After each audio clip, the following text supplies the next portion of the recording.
한 절씩 교독하시고 마지막 14절을 함께 읽습니다. 하늘이 하나님의 영광을 선포하고 궁창이 그의 손으로 하신 일을 나타내는도다. 언어도 없고 말씀도 없으며 들리는 소리도 없으나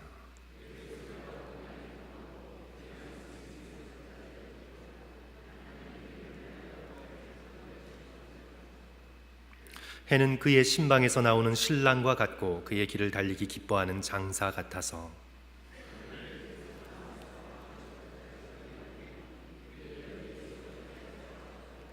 여호와의 율법은 완전하여 영혼을 소성시키며 여호와의 증거는 확실하여 우둔한 자를 지혜롭게 하며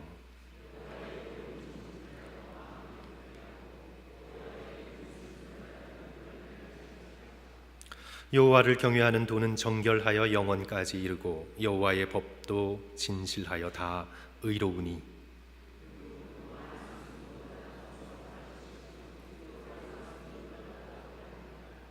또 주의 종이 이것으로 경고를 받고 이것을 지킴으로 상이 크니이다.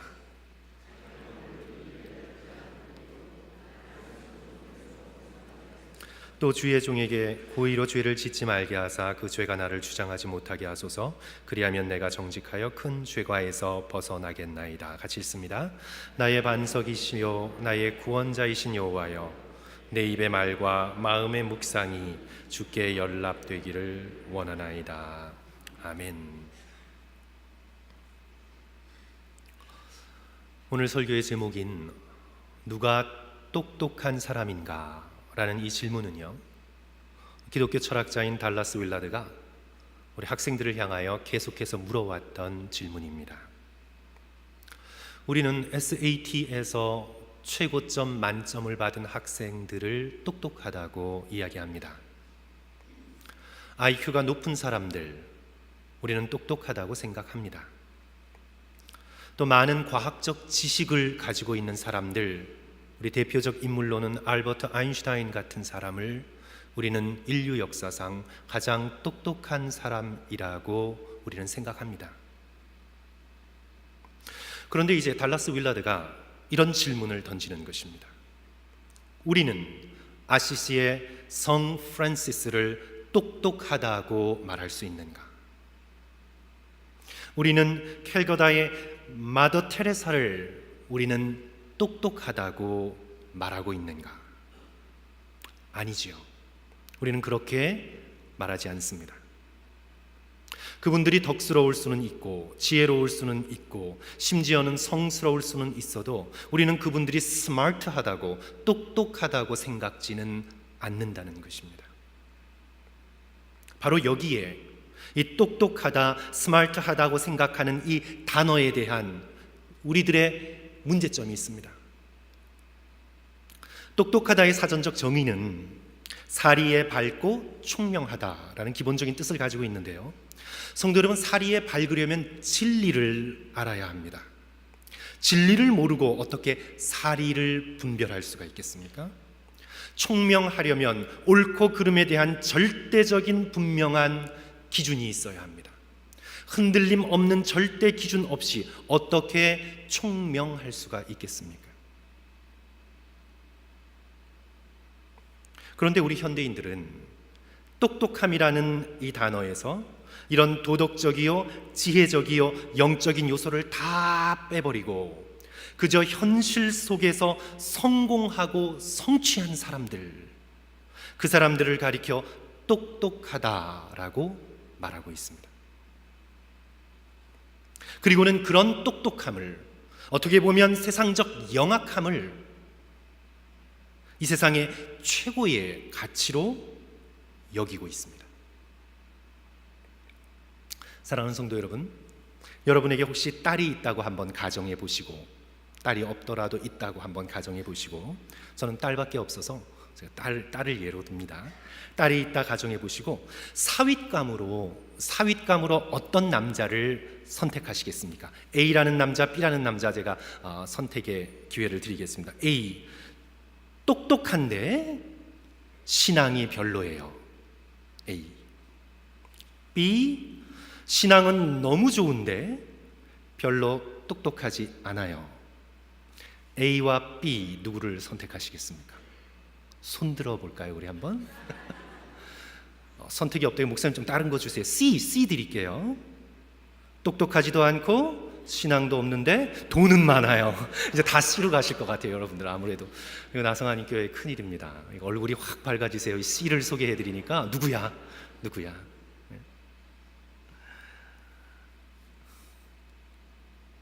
사랑하는 성도 여러분, 우리 믿음의 백성은 똑똑하다라는 단어를 다시 정의해야 합니다.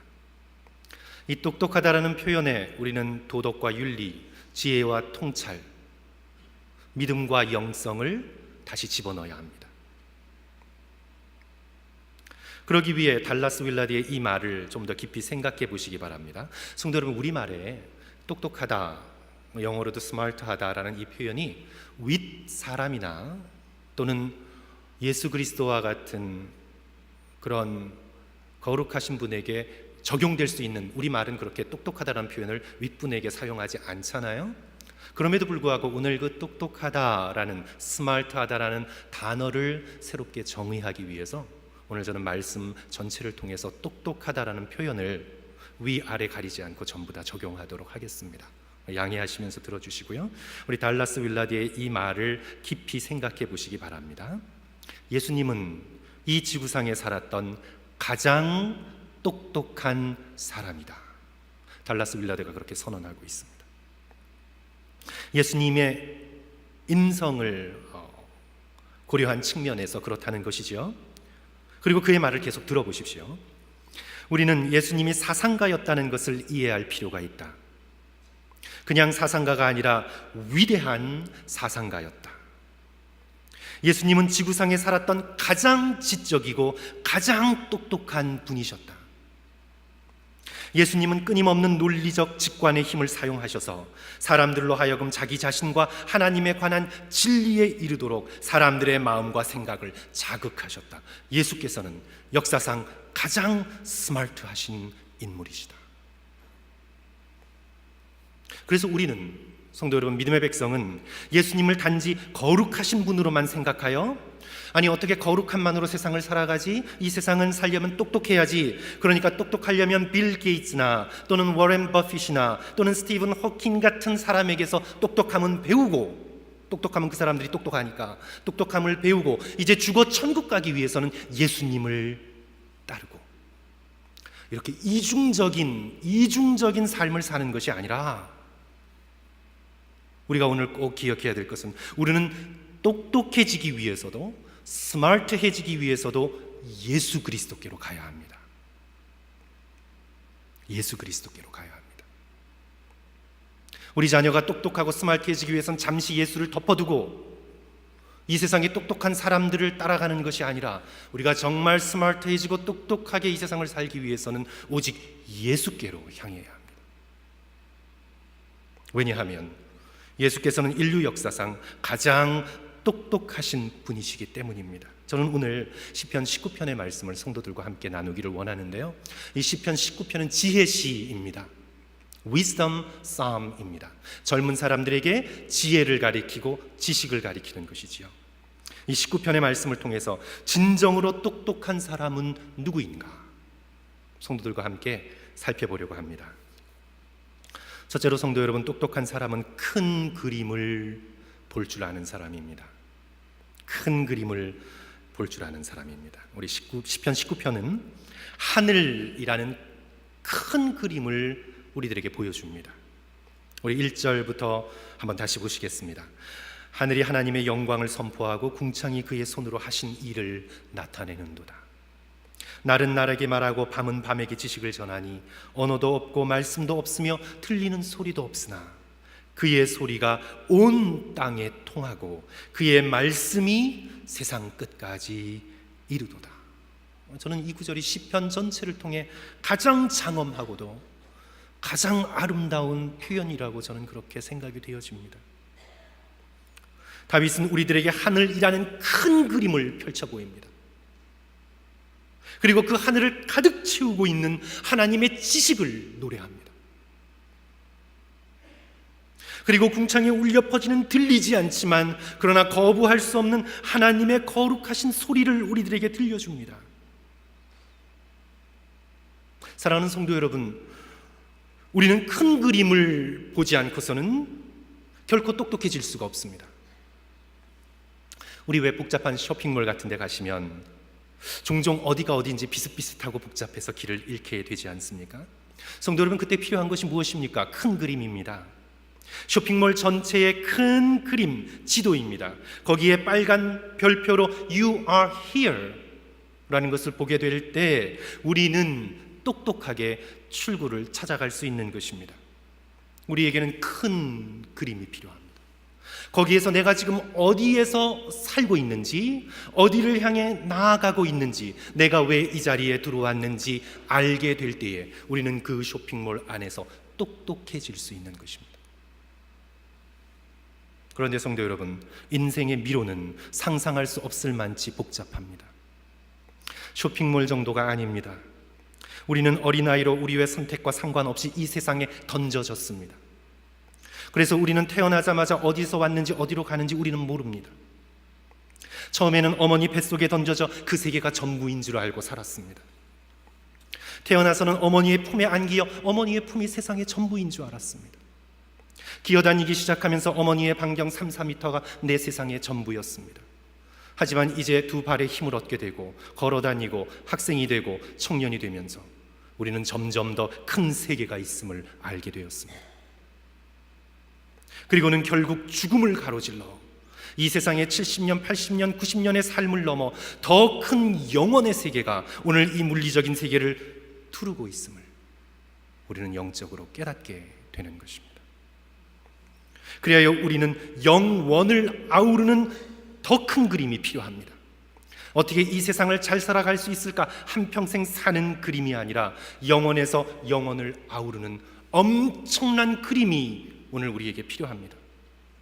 이 그림을 알지 못하고 내가 인생이라는 퍼즐 한 조각만 붙들고 그것만을 바라보면서 사는 인생은 결코 똑똑할 수가 없는 것입니다.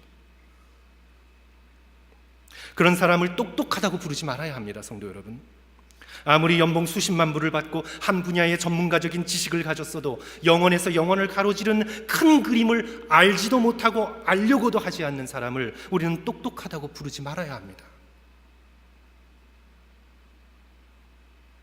영적인 큰 그림을 알지 못했던 니고데모를 향해 예수 그리스도께서는 요한복음 3장 10절에서 너는 이스라엘의 선생으로 이러한 것들을 어찌 알지 못하느냐. 사랑하는 성도 여러분, 여러분은 영원에서 영원을 가로지르는 큰 그림을 알고 계십니까? 마음에 품고 계십니까? 머릿속에 담고 계십니까? 그저 내가 태어나서 돈 벌어 다른 사람보다 조금 잘 먹고 잘 살고 죽는 것 외에는 아는 것이 없습니까 혹시? 오늘 내가 어디에서 왔고 어디로 가게 되는지, 내가 왜 태어났고 내가 죽은 후에 어디로 가게 되는지, 내 영혼의 큰 그림, 영혼을 가로지르는 큰 그림을 성도 여러분 마음속에 이해하고 계시고 담고 계십니까? 성경은 우리에게 그런 큰 그림을 보여주고 있는 것입니다. 성경은 우리가 필요할 때 색인을 찾아 몇 군데 찾아 쏙 뽑아내어 적용할 수 있는 그런 백과사전이 아닙니다. 성경은 하나님의 구속사인 큰 그림을 오늘 우리들에게 증거하고 있습니다. 하나님께서 천지를 창조하셨습니다. 하지만 인간이 범죄하여 타락했습니다. 그리하여 온갖 죄와 폭력과 고통과 눈물과 슬픔이 이 세상 가운데 가득하게 되었습니다. 그러나 하나님께서는 그런 우리를 불쌍히 여기시고 우리를 위해 당신의 아들 예수 그리스도를 이 세상에 보내주셨습니다. 그리고 우리가 당해야 할 마땅한 비참한 죽음을 예수 그리스도께서 대신 십자가에서 담당하게 하셨습니다. 그리하여 십자가의 사랑을 믿고 받아들인 자를 하나님께서는 자녀 삼아 주시고 영생을 주셨습니다.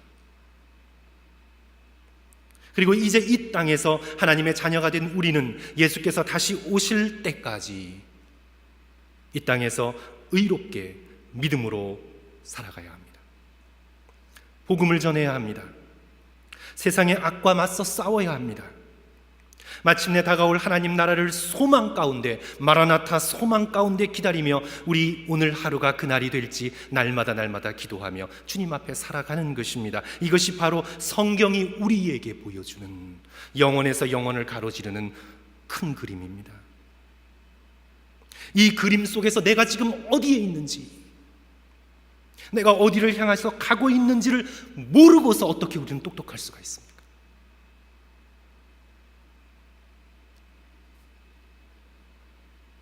한 분야의 전문적 지식에도 불구하고 큰 그림을 보지 못한다면 그는 정말 어리석은 자요 우둔한 자입니다. 그렇습니다, 성도 여러분. 똑똑한 사람은 우주의 창조자가 하나님임을 알며, 나를 이 땅에 보내신 분이 창조주 하나님이심을 알며, 예수 그리스도의 십자가의 구속을 믿으며 다가올 하나님의 나라를 소망 가운데 기다리는 사람, 바로 그 큰 그림을 알고 믿고 주장하는 사람이 성도 여러분 똑똑한 사람입니다. 두 번째로요, 오늘 이 본문이 우리에게 가르쳐 주시는 똑똑한 사람은요, 말씀이라는 절대 기준을 가지고 사는 사람입니다. 상황과 상황을 번갈아가며 카멜레온처럼 색깔을 바꿔 입듯 이 세상 가운데 이렇게 저렇게 적용하면서 이 세상의 모든 이익을 취하고 사는 사람이 똑똑한 사람이 아니라, 변함없는 하나님의 절대적 말씀의 기준 앞에 좀 우직하게 보이더라도 믿음으로 그 말씀을 붙들며 한 걸음 한 걸음 살아가는 사람이 스마트한 사람입니다. 우리 7절과 8절 한 목소리로 함께 읽을까요? 우리 시편 19편 7절과 8절 우리 다 같이 한 목소리로 함께 읽습니다. 여호와의 율법은, 시작. 여호와의 율법은 완전하여 영혼을 소성시키며 우둔한 자를 지혜롭게 하며, 여호와의 교훈은 정직하여 마음을 기쁘게 하고 여호와의 계명은 순결하여 눈을 밝게 하시는도다. 여기서 이 문장에서 성도 여러분, 주어가 뭐죠? 서브젝트가 뭡니까? 여호와의 율법, 여호와의 말씀이 기준입니다. 여호와의 말씀이 절대 기준이고 흔들릴 수 없는 기준이고, 그 여호와의 말씀이 죽었던 우리 영혼을 소성케 하고, 그 여호와의 말씀이 슬펐던 우리의 마음을 기쁘게 하고, 그 여호와의 말씀이 어두웠던 우리의 눈을 밝게 여는 것이지요. 여호와의 말씀은 변함없는 절대 기준이 되고, 나의 마음과 나의 생각과 나의 욕망은 상대적이 되어서 그 말씀의 기준 속에 변해야 하는 것입니다. 그런데 성도 여러분, 오늘날 세상은 어떻습니까? 나의 성향과 나의 기분과 나의 쾌락과 나의 기준에 맞춰 그것을 절대적인 것으로 보고 성경의 말씀까지 상대화시키지 않습니까? 오늘날의 자기의 이득이 절대 기준입니다. 자신의 욕망과 자신의 기분과 자신의 만족이 절대적인 기준이 되었습니다. 그리하여 진실을 왜곡합니다. 거짓을 말합니다. 우리 성도들께서 스포츠에 조금 관심이 있으신 분들은요, 얼마 전 스포츠 뉴스에서 화제가 된 짤막한 에피소드와 같은 사건이 있었는데요, 축구인데 독일 프로 2부 리그 축구 경기에서 후반전 1대0으로 지고 있던 팀이 상대편 페널티 지역을 돌파하던 중에 넘어졌습니다. 지금 이게 무슨 소리인가 모르시는 분은 그냥 넘어가셔도 돼요. 그런데 주심이 휘슬을 불었어요. 수비수가 반칙했다고 페널티킥을 준 것입니다. 그런데 상대팀 선수들은 우리 반칙하지 않았다고 앞다투어 주심한테 몰려가 페널티가 아니라고 막 항의를 했지요. 그러자 이 주심도 약간 조금 긴가민가해서 넘어진 선수 이름이 바스티안인데 그 넘어진 선수에게 가서 직접 물어보았습니다. 너 어떻게 넘어졌니? 근데 성도 여러분, 대부분의 선수들은 어떻게 하죠? 당하지 않았어도 반칙이라고 일부러 페널티 지역 아래서 일부러 걸려 넘어진 것처럼 헐리우드 액션을 해서 페널티킥을 얻어내지 않습니까? 그런데 그 넘어진 공격수 바스티안은 주심이 묻자 내가 그냥 넘어졌다고, 접촉이 없었다고, 그래서 페널티킥이 취소되고 동점을 할 수 있는 철호의 찬스에 그 기회가 무산되었습니다. 이를 놓고 이게 작은 에피소드지만 많은 사람들이 칭찬을 했습니다. 거짓말과 속이는 액션이 만연한 프로축구에서 이렇게 정직할 수 있다니. 성도 여러분, 오늘날의 시대가 어떤 시대냐 하면요, 그런 프로축구 같은 거 모든 것들을 보면서 우리 자녀들은요, 아이들은 무의식적으로 엄청난 메시지를 받는 것입니다. 속이고 우기고 그래서 이득을 따내면 이기는구나. 배구 경기 같은 데 보더라도 분명히 공이 터치를 했는데 다 아니라고 일단 그러고 말죠. 무조건 아니라고 그러죠. 그것을 보면서 우리 자녀들은 교육을 받는 것입니다. 거짓말해도 이득을 챙길 수 있고 그게 통하는 세상이구나. 어떻게 보면 성도 여러분, 융통성이 없다고 놀리겠습니다. 약삭 빠르지 못하다고 놀리겠습니다. 굴러온 복도 차버리는 바보라고 얘기하겠습니다. 그러나 사랑하는 성도 여러분, 이 세상은 우리가 사는 70년, 80년의 삶이 전부가 아닙니다. 우리가 그 정도의 좁은 지도만 갖고 있으면 그렇게 살아야 되겠죠. 그러나 이 세상은 영원부터 영원까지 이어지고 변함없는 하나님의 절대적 진리의 말씀이 온 세상을 다스리십니다. 사랑하는 성도 여러분, 정말 누가 똑똑한 사람입니까? 우직하지만 진리를 말하고 진리의 편에 서는 것, 양심을 거스르지 않는 것, 손해를 봐도 진리 앞에 서가는 것. 성도 여러분, 대학 졸업장이 없어도, 한글을 알지 못해도, 글을 깨우치지 못해도, 사랑하는 성도 여러분, 우직하게 진리를 말하고 진리의 편에 서는 것, 그것이 정말 똑똑한 것입니다. 그것이 스마트한 것입니다. 변함없는 하나님의 말씀을 절대 기준으로 삼고 겉보기에 우직하지만 정직하고 진실되게 살아갈 수 있는 저와 여러분 되시기를 주님의 이름으로 간절히 축원합니다. 우리 마지막으로요, 똑똑한 사람은, 오늘 이 본문의 말씀이 우리에게 똑똑하다 가르쳐주는 사람은요, 자신의 허물과 자신의 죄와 자신의 약함을 잘 아는 사람입니다. 우리 12절과 13절 말씀인데요, 자기 허물을 능히 깨달을 자 누구리요? 나를 숨은 허물에서 벗어나게 하소서. 또 주의 종에게 고의로 죄를 짓지 말게 하사 그 죄가 나를 주장하지 못하게 하소서. 그리하면 내가 정직하여 큰 죄과에서 벗어나겠나이다. 지금 시편의 저자 다윗은 자기의 허물을 깨닫게 해달라고 하나님께 기도하고 있습니다. 내가 아는 죄뿐만 아니라, 내가 지금 알고 있는 허물뿐만 아니라 나를 숨은 허물에서 벗어나게 하소서. 내가 꾹꾹 눌려놓고 자기 자신을 속이면서까지 묻어두고 있는 허물이 있다면 주여 그 허물에서 나를 건져주소서. 자신의 허물을 잘 아는 것이 똑똑함의 시작입니다. 성도 여러분, 우리가 따르고 있는 개혁자 요한 칼빈은 그의 기념비적인 저서 기독교 강요 제1권 제1장 제1절 제목을 이렇게 시작합니다. 자신에 대한 지식 없이는 하나님에 대한 지식이 없다. 그런데 성도 여러분, 칼빈과 같은 하나님 중심적인 신학을 하는 사람은 당연히 이것을 거꾸로 시작해야 됩니다. 하나님에 대한 지식 없이는 자신에 대한 지식이 없다, 이렇게 시작해야 되는데, 물론 그가 이제 이 말을 기독교 강요 지나가면서 해요. 강조합니다. 그런데 시작을 어떻게 하냐 하면, 자신에 대한 지식 없이는 하나님에 대한 지식이 없다. 여기서 켈빈이 강조하고 있는 자신에 대한 지식은 자신의 죄에 대한 지식입니다. 자신이 죄인이라는 지식입니다. 자신의 허물에 관한 지식입니다.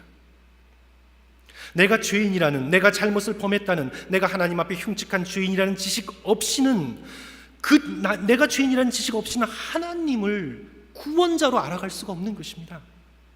하나님의 은혜를 갈구할 수가 없는 것입니다. 내가 죄가 없는데 하나님께 왜 은혜를 간구합니까? 사단이 하나님 앞에 도달하지 못하는 이유는 그는 자기 자신에 대한 지식이 없기 때문입니다.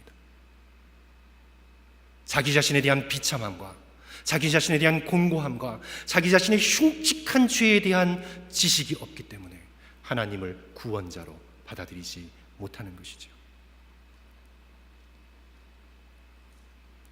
성도 여러분, 그런데요, 우리가 세상적으로 볼 때 똑똑하다는 사람들 가운데 여러분 잘 좀 생각해 보십시오.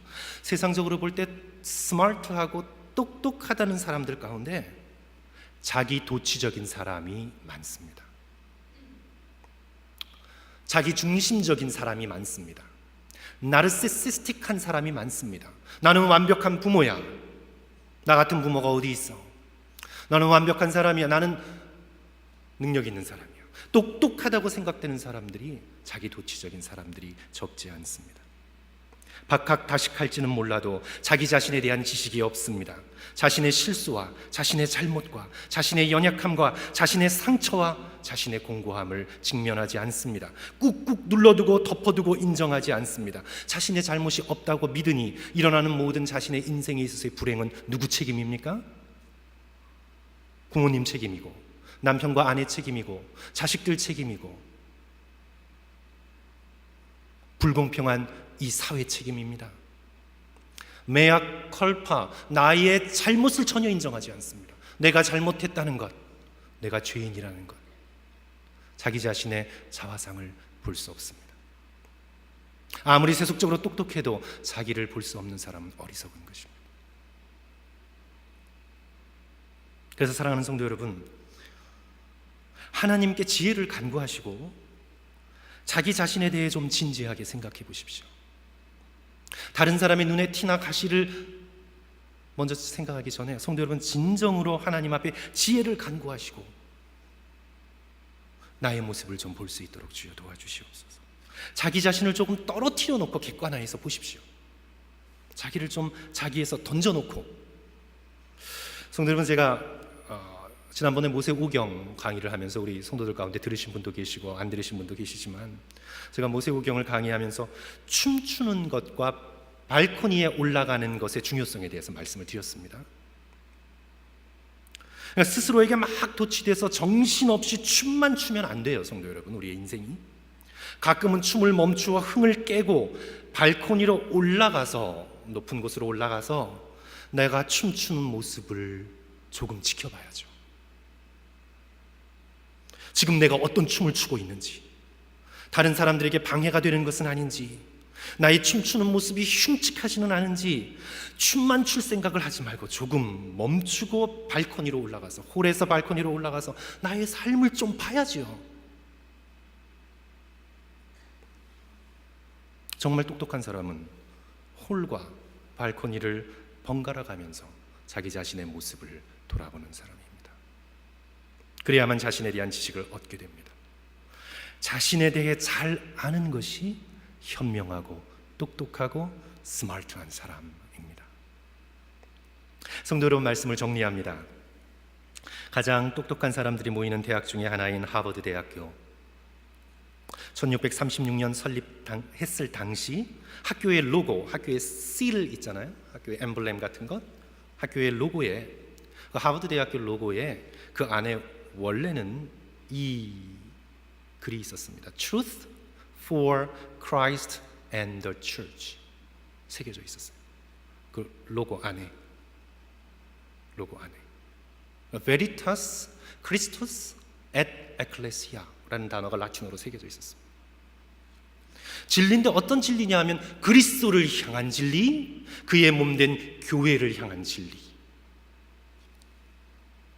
그런데 지금 하버드 대학교 엠블렘엔 그리스도와 교회라는 단어가 빠져 있고 그냥 추상적인 베리타스만 쓰여져 있습니다. 진리에서 그리스도를 빼낸 것입니다.